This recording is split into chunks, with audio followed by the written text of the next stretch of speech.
पद्मश्री से सम्मानित लेखक और नाटककार दया प्रकाश सिन्हा ने सम्राट अशोक को क्रूर, कामुक, बदसूरत कहकर विवाद पैदा कर दिया है। दया प्रकाश सिन्हा को उनके नाटक सम्राट अशोक के लिए साहित्य अकादमी पुरस्कार दिया गया है, लेकिन एक इंटरव्यू में उन्होंने सम्राट अशोक को भाइयों का हत्यारा बताकर उनकी तुलना औरंगजेब से कर दी। लेकिन सवाल यह है कि अशोक और औरंगजेब की तुलना कैसे की जाती है। सम्राट अशोक प्रजा के कल्याण के लिए जाने जाते हैं, तो औरंगजेब ने अपने साम्राज्य की बहुसंख्यक आबादी पर जुल्म ढाया। अशोक ने अहिंसा का रास्ता अपनाया, तो औरंगजेब ने हिंसा का रास्ता अपनाया। खुद बौद्ध धर्म का अनुयायी होते हुए भी अशोक ने सभी धर्मों का सम्मान किया, तो वहीं औरंगजेब ने लोगों को इस्लाम मानने पर मजबूर किया। तो पद्मश्री सम्मान से सम्मानित लेखक की यह बात कितनी जायज है, क्यों जायज है, क्यों सम्राट अशोक की तुलना औरंगजेब से उन्होंने की, यह समझना बेहद जरूरी है। कौन थे सम्राट अशोक, हम सभी को पता है, हम सभी बिहार वासियों को पता है। एक गरिमा का नाम है और उस गरिमा से हम सभी जुड़ते हैं, लेकिन जब भावनाओं को ठेस पहुंचती है तो कई सवाल जन्म लेते हैं। यह सवाल सीधे उनसे ही है जिन्होंने सम्राट अशोक की तुलना औरंगजेब से कर दी। अब क्योंकि इसके बारे में वो कहते हैं कि उन्होंने अपने भाइयों को मारा, इसलिए हमने औरंगजेब से तुलना कर दी। लेकिन आगे की जो बात है, जो हम पॉइंट्स बता रहे हैं, जो बिंदु बता रहे हैं, उसे भी समझना होगा।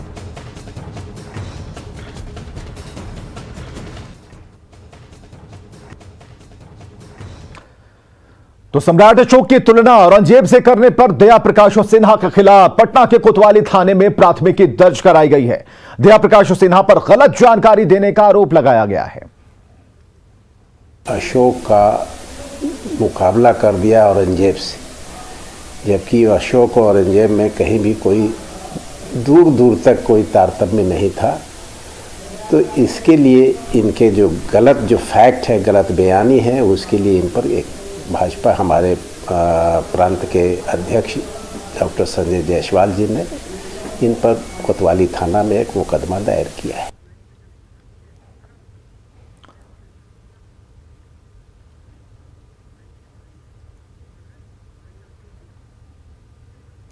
और हमारे साथ चलिए सीधे मेहमानों को हम जोड़ रहे हैं और ये विशेष टिप्पणी हम चाहते हैं कि आखिर, और संतोष पांडे जी बीएचयू के प्रोफेसर हमारे साथ जुड़े हुए हैं और बीजेपी लीडर भी हमारे साथ मौजूद हैं। संतोष जी, जरा हम ये समझने की कोशिश कर रहे हैं कि कैसे दिमाग की उपज है कि हम सम्राट अशोक को औरंगजेब से मिला देते हैं, जोड़ देते हैं, तुलना कर देते हैं। आप प्रोफेसर राकेश पांडे काशी हिंदू विश्वविद्यालय से ये प्रश्न पूछ रहे हैं क्या? जी हाँ, तो उनका नाम सही लीजिए जी। प्रोफेसर राकेश पांडे जी से यह सवाल है जी। सवाल अपना बताइए। राकेश पांडे जी, एक सवाल है। सवाल इस बात को लेकर है कि दया प्रकाश पर गलत जानकारी देने का आरोप लग रहा है, तो हमें यह समझना भी जरूरी है कि सम्राट अशोक को उन्होंने किन परिस्थितियों में, किन बिंदुओं पर औरंगजेब से उनकी तुलना कर दी। जी जी, तो आप ये चाहते हैं कि इस बात को बताया जाए कि औरंगजेब और अकबर और अशोक के बीच में क्या साम्य और क्या वैषम्य, क्या समानता और क्या विषमता हो सकती है। आपका प्रश्न अगर यह है कि इस पर प्रकाश डाला जाए तो हम इस पर अपनी बात कहें, बताइए। बिल्कुल बिल्कुल। तो इस संदर्भ में आपको ये बात बहुत पूरे देश को भी और पूरे विश्व को ये बात जानना चाहिए, और लोग जानते भी हैं कि अशोक को लोगों ने महान कहा। जिसने भी देखा, चाहे किसी भी आइडियोलॉजी का व्यक्ति था, किसी भी आदर्शिकी का व्यक्ति था, उसने अशोक को महान कहा। और औरंगजेब को महान कहने वाले लोग आपको नहीं मिलेंगे, और औरंगजेब को महिमा मंडित करने वाले लोग हो सकता है पाकिस्तान में हो, या हो सकता है वे लोग जो विभाजन कराए हों वो औरंगजेब को महिमा मंडित करते हों। लेकिन औरंगजेब में कोई ऐसी बात नहीं है जो महिमा मंडित की जा सके। औरंगजेब एक क्रूर व्यक्ति था, उसने क्रूरता से अपने भाइयों को मरवाया और सत्ता के लिए, शासन सत्ता के लिए अपने पिता को जेल में रखा। और जो उस समय के बहुत ही, जिन्हें कहा जाए मानिंद स्थान, काशी, जो सम्मानित स्थान थे हिंदुओं के, उनको बहुत ही मान मर्दन करने का न केवल प्रयास किया बल्कि उनके धर्मस्थलों को तोड़ा। और इस तरह से बहुत ही एक घिनौनी विरासत, उसके नाम की एक घृणित विरासत जो है वो पूरे विश्व इतिहास में देखी जा सकती है। तो दया प्रकाश सिन्हा जी को या फिर उनकी सोच को हम किस तराजू पर तोलें? अगर उन्होंने ऐसा कह दिया और इससे एक स्थिति पैदा हो रही है और एक गलत संदेश देने की कोशिश किया, तो उनके दिमाग को कैसे तोलें? ऐसा कौन सा तराजू है? उनका संदर्भ यह है, कुछ बातें सिमिलैरिटीज हो सकती हैं। अशोक पावर स्ट्रगल के लिए, सत्ता संघर्ष के लिए अपने भाइयों से संघर्ष करता है, उसका कलिंग का युद्ध होता है, और युद्ध में, युद्ध तो युद्ध होता है। भगवान कृष्ण ने कहा, हतो वा प्रप्सत स्वर्गम जीत्वा वा भोक्ष से महिम तस्मादुदिष्ट कौन्ते युद्धाय कृत निश्चय। युद्ध जो है, युद्ध धर्म होता है। युद्ध धर्म से आदमी जब भाग लेता है तो बहुत से लोग मारे जाते हैं, लेकिन अल्टीमेटली उसका मूल्यांकन होता है कि उसने उसके बाद कहा क्या। अशोक ने पूरे भारतद्वीप महाद्वीप और वर्तमान में अफगानिस्तान और पाकिस्तान को जोड़ देंगे आप, इन सभी इलाकों में युद्ध के पश्चात उसने जो धर्म की बातें कही, उस बात से अशोक का व्यक्तित्व औरंगजेब से बहुत ही ऊंचाई पर, औरंगजेब बौना है अशोक के सामने। अशोक कहते हैं कि धर्म क्या है, अपनी शिलालेखों में प्रश्न पूछ करके उत्तर देते हैं, धर्म क्या है। उनका धर्म जो है वो दया करना, दान करना, पाप न करना, शुद्धता से रहना, अपने बड़े माता पिता का सम्मान करना, यह धर्म है। और इस धर्म के संदर्भ में यह भी कहा उसने कि जो भी हमसे, सभी जनता का उसने कर्तव्य बताया। उसने कहा कि सभी का कर्तव्य है कि जो उनसे अलग धर्म के लोग हैं उनके बारे में भी वो लोग जानकारी रखें और उनके प्रति सम्मान का भाव रखें। इस मामले में औरंगजेब तो कहीं खड़ा ही नहीं होता है।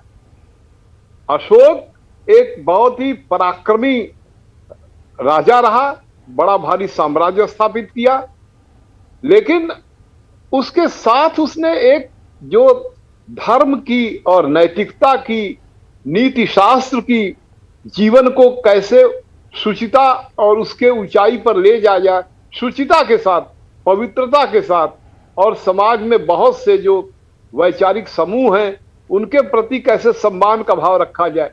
उसने ब्राह्मणों का नाम लिया और कहा कि ब्राह्मणों के प्रति भी सम्मान का भाव होना चाहिए, और जो श्रमण हैं, जो और दूसरे प्रकार के धर्म के अनुयायी हैं, उनके प्रति भी सम्मान होना चाहिए। उसने एक तरह से देखा जाए तो सर्वधर्म समभाव की बात कहा। वहीं औरंगजेब के डिक्शनरी में, उसके सोच में सर्वधर्म समभाव का कहीं पर कोई स्थान नहीं था। तो जो डॉक्टर सिन्हा ने कहा उनकी उदारता है, उन्होंने कह दिया कि भाई राजनीति के लिए अशोक को भी हिंसा का सहारा लेना पड़ा, लेकिन यहां पर ही बस सिमिलरिटी खत्म हो जाती है। जहां पर राजनीतिक प्रतिद्वंदिता में अशोक, अगर देखा जाए तो हमारे यहाँ की जो परंपरा है, श्री राम की परंपरा या श्री कृष्ण की परंपरा, जो न्याय के लिए युद्ध की परंपरा, जो भी आपने न्याय को परिभाषित किया समाज के कल्याण के लिए, उसके लिए युद्ध किया, लेकिन युद्ध के बाद आपका लक्ष्य क्या है?